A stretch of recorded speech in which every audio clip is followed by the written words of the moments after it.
जय हिंद। दर्शक के रूप में श्रोता बंधु व श्रोता के रूप में दर्शक बंधु, कैसे हैं आप? उम्मीद है कि आप स्वस्थ, सजग, सक्रिय, खुश मिजाज व बहुत ही बढ़िया से होंगे।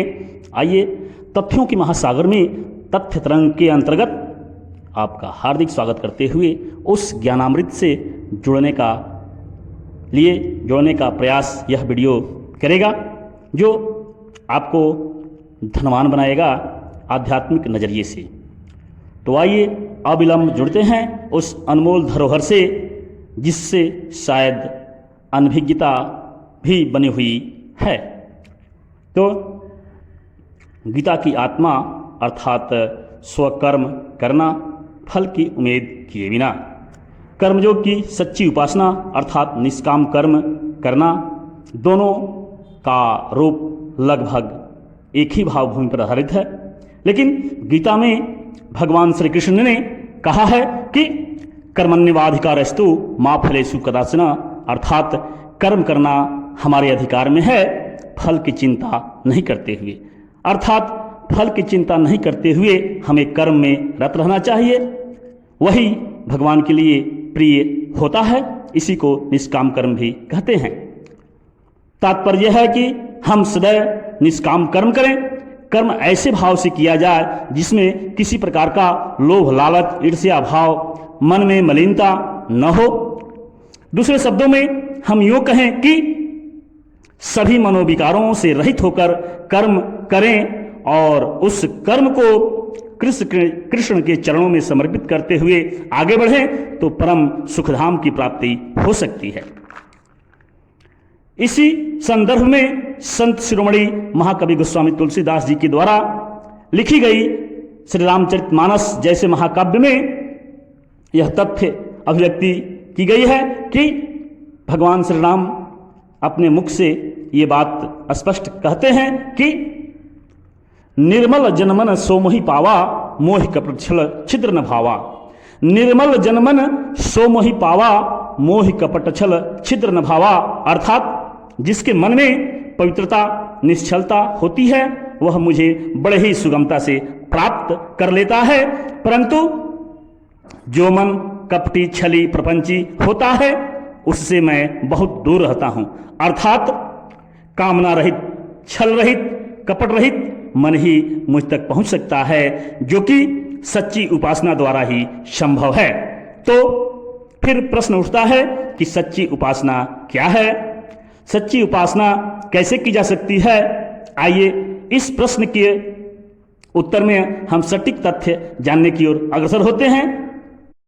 जब हम उपासना की बात करते हैं तो उसमें तथ्य ये सामने दस्तक जरूर देता है कि उपासना तभी लाभकारी हो पाती है जब उसमें निरंतरता हो। यह साधारण सी बात नहीं है, अपितु उस सर्वशक्तिमान सत्ता से जुड़ने की सशक्त एवं प्रभावकारी माध्यम की बात है। जिसने संपूर्ण सृष्टि का निर्माण किया हो उस परम सत्ता से जुड़ने के माध्यम की बात है। अर्थात यह उपासना ही उस सर्वशक्तिमान सत्ता से जुड़ने का सशक्त एवं प्रभावकारी माध्यम है।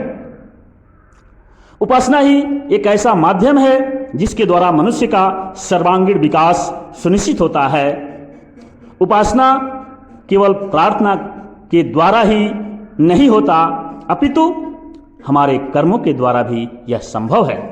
यदि हम निष्काम भाव से कर्म करें तो प्रत्येक कुछ कार्य विधाता के चरणों में उपासना के भाव से ही समर्पित हो जाता है। अर्थात यदि हम कोई काम निष्काम भाव से करते हैं तो उस तरह का प्रत्येक किया गया कार्य विधाता के चरणों में हूबहू वैसे ही समर्पित हो जाता है तथा ईश्वरीय अनुदानों को प्राप्त करना इस तरह से संभव ही हो जाता है। इस प्रकार सच्ची उपासना के संदर्भ में तथ्य ये सामने आता है कि स्वार्थ भाव से की गई प्रार्थना से निष्काम भाव की प्रार्थना श्रेयस्कर है। अर्थात स्वार्थ के लगाव से अगर कोई प्रार्थना की जाती है उससे बेहतर, उससे श्रेयस्कर होता है निष्काम भाव से की गई प्रार्थना। और इसी प्रार्थना को जो निष्काम भाव से प्रार्थना की जाती है सच्ची उपासना कहते हैं।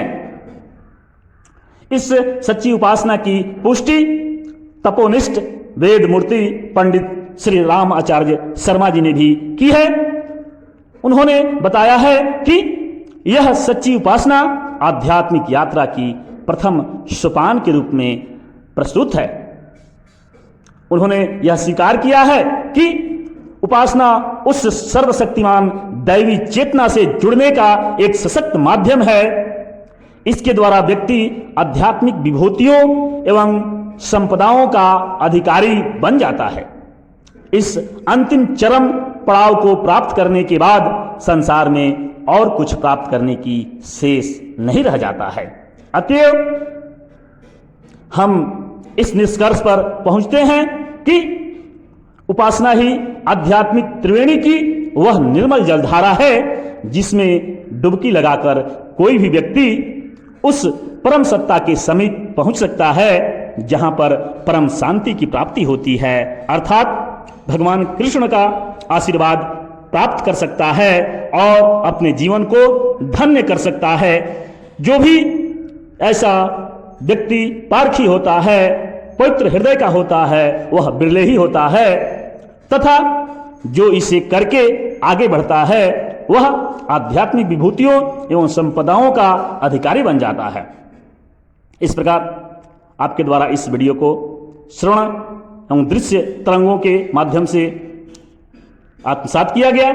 इसके लिए बहुत बहुत धन्यवाद। यदि ये तथ्य आपको पसंद आया हो तो लाइक शेयर कमेंट जरूर करें। अगले वीडियो से जुड़ने के लिए तथ्य तरंग से सदैव जुड़े रहें। जल्दी ही अगली वीडियो आगे आप तक पहुंचे।